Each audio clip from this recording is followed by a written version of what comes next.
May we be worthy custodians of all that has been entrusted to us. Help us to be concerned only for what will promote good government. May we bring to our council chambers minds that think and hearts that feel, always having respect for others, so that we may serve the people of our city in a helpful manner and for the good of all.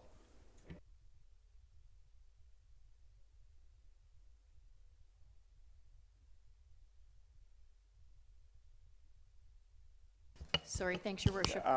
Disclosure of pecuniary interest, Councillor Enright-Miller.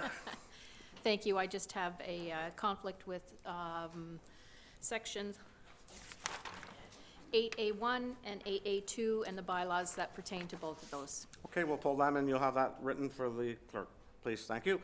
Reading and confirmation of the minutes, regular council meeting minutes of January 13, 25, regular in-camera meeting minutes of December 9th, 24, and special in-camera meeting minutes of December 18th, 24. Moved by Councillor Thompson, Councillor Kelly. Discussion, all in favor? Carried. I need a motion to go and rise into committee of the whole to hear, consider reports, passing recommendations, resolutions with Councillor Brown in the chair. Moved by Councillor Enright-Miller, seconded by Councillor Chatton. All in favor? Carried.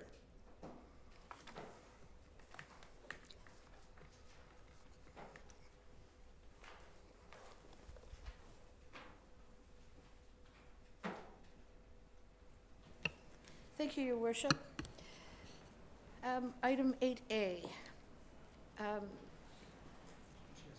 Okay, sorry, Councillor Enright-Miller, you've declared a conflict on A1 and A2, is that correct? So on A1, execution of subdivision agreement, final approval of plan of subdivision, Riverstone Subdivision Phase 6. The resolution reads that a bylaw to approve and authorize the execution of a subdivision agreement between Thank you. A seconder, thank you, Councillor Chatton. Discussion on this item? Seeing none, all in favor? Thank you, the motion's carried.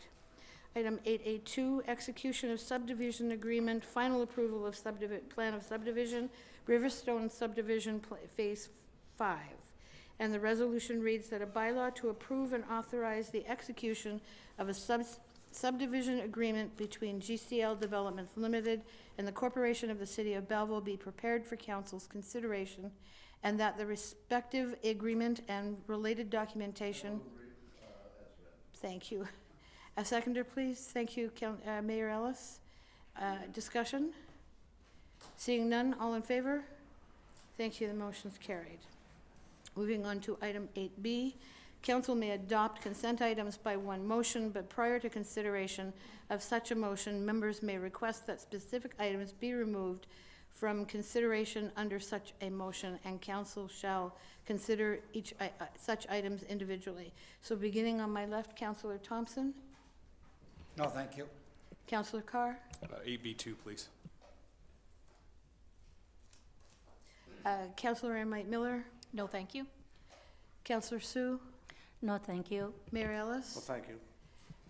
Councillor Chatton. No, thank you, Madam Chair. Councillor Millette. Councillor Carr has pulled mine, thanks. And Councillor Kelly. No, thank you. So the resolution reads that the consent items be approved with the exception of item 8B2. Could I have a mover, please? Thank you, Councillor Chatton, Councillor Millette. All in favor? Thank you.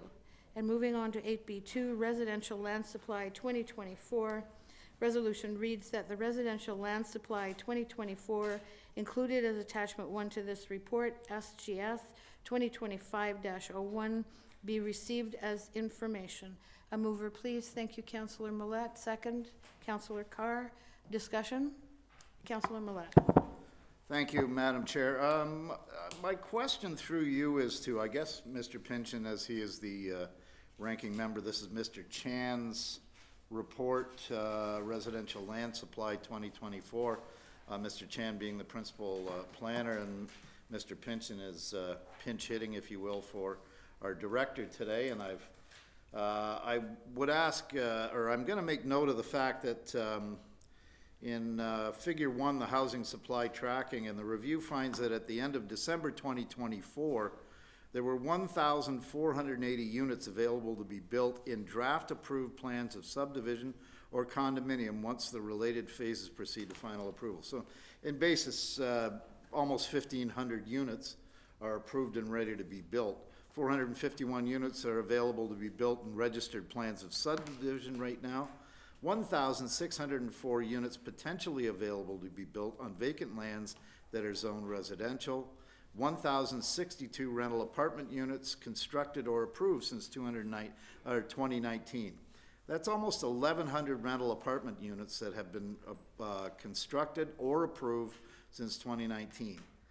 And encouragingly, 240 accessory dwelling units, which are secondary, the ADUs as we call them. That's they used to be called granny flats at one time. 240 of those have been created since 2019. So my question then to Mr. Pynchon is, we have a vast number of these units that seem to be either draft approved, they're approved, they're ready to shovel ready, in many cases to be built. Is there any indication through the engineering and planning department why we haven't seen more buildings being built? We're constantly barraged with comments from the public that the city is an impediment to development, but this puts the lie to those accusations, I would posit. And I'm just wondering, Mr. Pynchon, if you can explain from a planning standpoint why we might not be moving on these. Mr. Pynchon? Certainly, through the chair to Councillor Millette and members of the committee. Yeah, there's, this report gives us an overall snapshot of the housing picture and the available lands, and I think it seems to me, at least anecdotally, development seems to stall in a range of different areas. I mean, when we're looking at plans of subdivision, after draft approval, they go into the engineering review process, and sometimes we provide comments and the submissions are coming back quickly, and other times we'll provide comments and we won't hear anything for 6 months or a year. So I don't know what that comes down to, but it seems like different developers have different levels of urgency or different financing that they're operating with or whatever causes that. Similarly with site plans and units that are ready to build, we will often go through the review process. We'll get it to a point where it's ready to approve, and then we ask about fees and securities, and things go quiet for a while. So I'm not sure what the exact challenge is with it, but it strikes me that it may have to do with financing.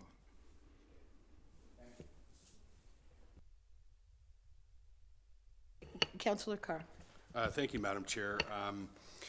Overall, it's a good report to be able to see what's available and what's been approved. And, to Councillor Millette's point, the city has done what it needs to do in order to get development moving, and then it's a matter of the private sector actually following through on executing. I want to pull a couple that are listed in there. 40 Yeomans is a prime example where the first zoning overall concept was passed in November 2021, and then there was a revised zoning where there were separate parcels and separate zones passed in February 2023. The only difference being is once the first zoning went in, the land went up for sale because the value now has changed because it's residential, and lo and behold, then speculation kicks in, and then the land price goes up, and then here we are again with a second rezoning. So there seems to be a little bit of that as well, where there's just simply land speculation. Same with 660 Sydney Street. Building permits, the zoning was approved in 2019 for 96 units across 4 apartment buildings. And we've heard numerous times that rental apartment buildings are in desperate need in our city. Building permits were applied for in September of 2020 and issued for the first building, which is a 4-story, 26 units. And those building permits will be revoked if construction doesn't proceed by March 31st of this year. So again, I know I've said this a number of times, and I'll continue to hit it home, that we as a city continue to approve, but we need the private sector to actually build. And here's a prime example where the private sector is not building despite the fact that the demand is there. What I see more and more, and we see a lot of focus on interest rates, for example, and interest rates have been higher before, but it's always been either the principal, but more importantly, it's the land. You know, what's interesting is you know, about 15 years ago, a residential lot in a subdivision would cost $50,000 just for the lot. That same lot today is now $250,000 to $300,000 for the same lot. You're talking about a 400% increase in the value of the land before you've done anything with it. That's the problem with the cost of housing, is we have land speculators that are just sitting on land. And then when you look at the report that's there, some of the things that have been approved for residential zoning date back into the 90s or the early 2000s. And all they're doing is just sitting on the land value as an investment, if you will. Meanwhile, we have residents that are in desperate need of housing. So certainly something has to change there. Thank you. Any other discussion on this item? All in favor? Thank you, the motion is carried. Moving on to item 8C, council information matters. Council may adopt consent items by one motion, but prior to consideration of such motion, members may request that specific items be removed from consideration under such motion, and council shall consider such items individually. Beginning on my right, Councillor Kelly. No, thank you. Councillor Millet. No, thank you. Councillor Chatton. No, thank you, Madam Chair. Mayor Ellis. No, thank you. Councillor Sue. No, thank you. Councillor Enright-Miller. No, thank you. Councillor Carr. No, thank you. Councillor Thompson. No, thank you. Thank you. Then the resolution reads that the agenda items be received. Item 8C1, 8C2, and 8C3. May I have a mover? Thank you. Councillor Enright-Miller. Councillor Kelly. All in favor? Thank you. The motion's carried. Motion to rise and report. May I have a mover, please? Councillor Thompson. Seconder, thank you. Councillor Enright-Miller. All in favor? Thank you. The motion's carried. Thank you, Councillor Brown. So Councillor Enright-Miller has a conflict on the first two bylaws, so I'll do a first, second, and third reading on them and get them out of the way. So, first reading of bylaws 2510 and 2511, moved by Councillor Chatton, Councillor Thompson, all in favor. Carried. Second reading and discussion, bylaw 2025 10 and 11, moved by Councillor Kelly, seconded by Councillor Thompson. All discussion? All in favor? Carried. And third reading of bylaws 2025 10 and 11, moved by Councillor Carr, seconded by Councillor Sue. All in favor?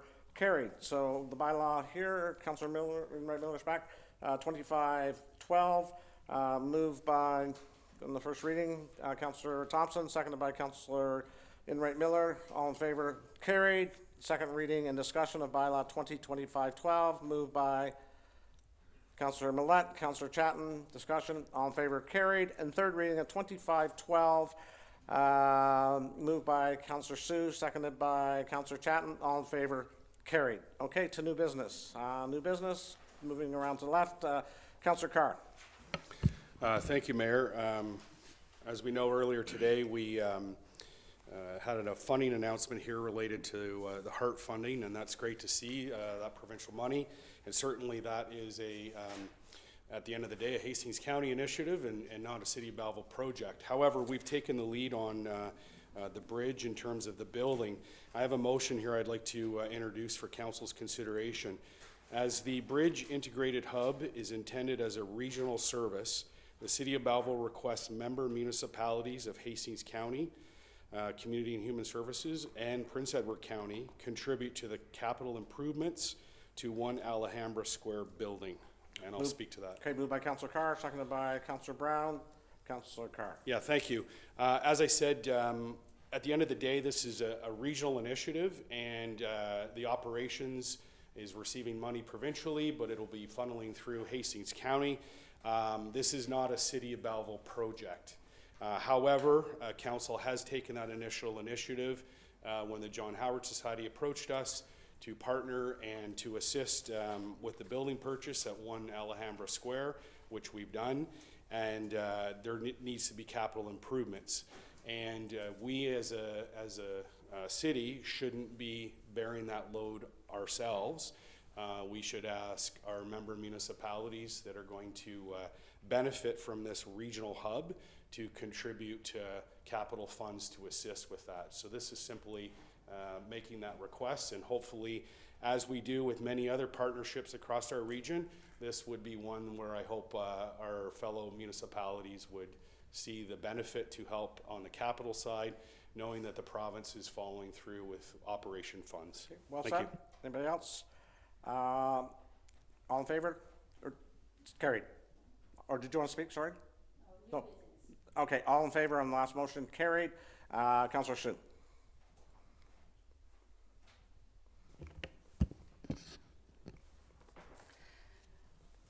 Through your worship, thank you.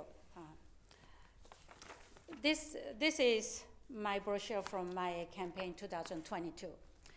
Very first one, my platform was EV charging stations in Belleville. The residents consistently brought up the issue of not enough EV charging stations.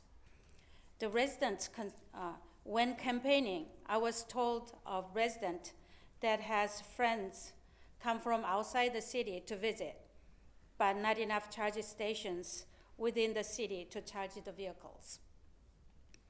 I have another friend that lives in a city apartment. The landlord says he is not allowed to charge from the building. So my friend is looking for a solution and finds the existing charging stations full when he needs them.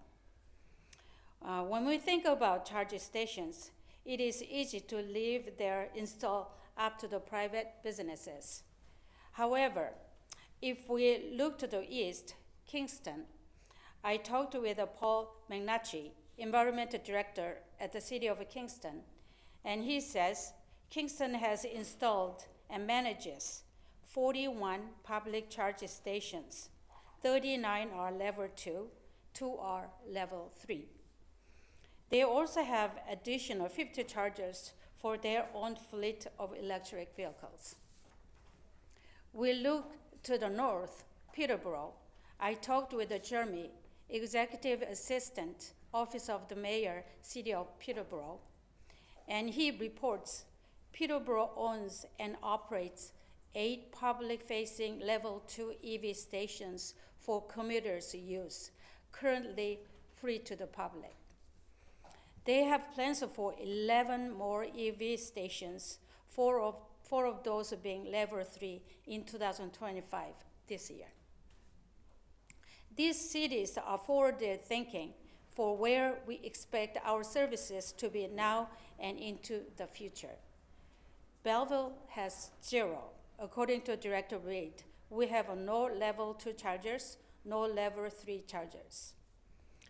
There are privately owned public stations in Belleville at the Quinty Mall, Canadian Tire, Walmart, Tim Hortons, the bike shop downtown, the conservation office, and a few car dealerships. In talking with a few dealerships, the common phrase that they used is, the EV cars are flying off the shelf.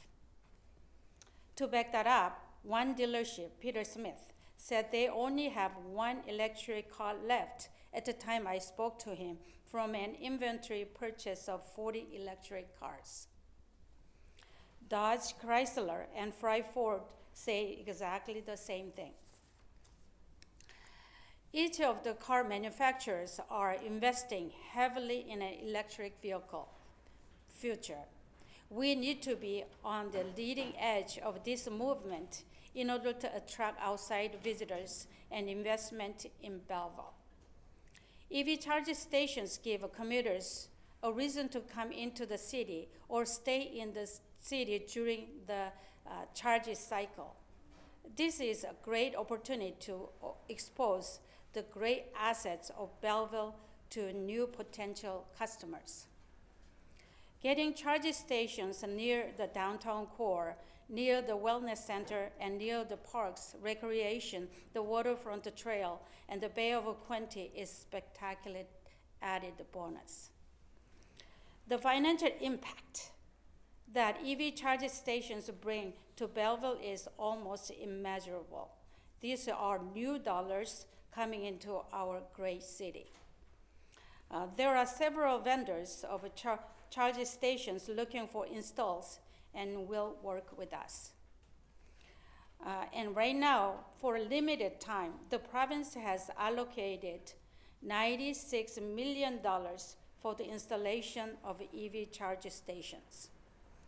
Private companies get subsidized 50% for the install. Municipalities get subsidized 90%. How can we say no? We need to be part of the future right now. Where does each of us see the city of Belleville in 5 years, 10 years, and beyond? I have compiled Margaret's top 5 locations.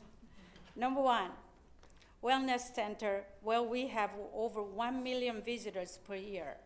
2, library. 3, city hall across the parking lot or marketplace. 4, the 3 parks, the West Street Park, Myers Pier, Riverside Park, soccer field. 5, courthouse parking lot. For my motion, I would like to ask for a staff report on EV infrastructure possibilities for these locations in particular, but other locations if staff feel the infrastructure is in place right now. So I also hope the Green Task Force Committee will embrace this EV project, and I can help wherever they need me. Okay, thank you, and staff will... Thank you so much, Your Worship. Okay. Thank you so much, Thank you, councilors. and staff will do a report on that. Any more new business? I have one here. I'll move a bylaw, that bylaw number 2025-14 being a bylaw to approve and authorize the execution of an agreement between the John Howard Society of Belleville and the district and the corporation of the city of Belleville be read a first, second, and third time and finally passed this 27th day of January 25. Seconded by Councillor Millette. All in favor? Carried. Thank you. Notice of motion, seeing none. Announcements. Councillor Enright-Miller. Thank you, Your Worship. I just wanted to share some very great news from our manager, Joseph Reed. He's the Director of Transportation and Operations, as we all know. The City of Belleville has been recognized by the Ontario Recreation Facilities Association, the ORFA, with the Accessibility and Inclusion Award for the work the city has done at Parkdale Veterans Park over the years. This award acknowledges the city staff collective efforts to create inclusive and accessibility spaces that serve all members of our community. To celebrate this achievement, ORFA's President and Chief Administrative Officer will be in Belleville to visit the park and meet with local dignitaries and the Accessibility Committee. Thank you, my committee is very excited. This will be an opportunity for us to provide and highlight Belleville's leadership in accessibility and inclusion initiatives. And I'd like to give a thanks and a shout out to Roland K. Brown Cave, who leads this accessibility initiative in all our parks. This award is a testament to his leadership, and a thank you to Ken Horde and his staff and all of the staff who create such wonderful spaces for us to enjoy in all the city's parks, and we couldn't do it without them. So thank you, everyone. Okay, thank you. Other announcements? Councillor Brown? Thank you, Your Worship.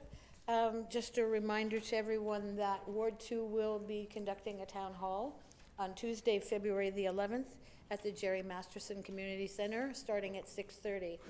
This is a great opportunity for Councillor Carr and I to present a draft version of the budget to our constituents, and as well as conduct a Q&A in terms of what's pressing for them, what's important for them. So I just wanted to thank Councillor Carr for helping get this going, and we're looking forward to seeing a full house when we go through the draft budget this year. Okay, anybody else on this side? And I'm seeing, Councillor Kelly. Thank you, Mayor. Through you. I just have about 15 announcements. Yeah. First of all, my bocce insiders with the city. Bocce is a Paralympic sport that everyone can enjoy and play. It's a target sport that challenges your precision, accuracy, concentration, and it builds teamwork. So every Thursday at the Quiddy Sports and Wellness Center, our local group gets together. And what a story this is. It started just 3 years ago with 5 athletes. And if you go Thursday night, starts at 5:30 at the Quiddy Sports and Wellness Center, 25 athletes today.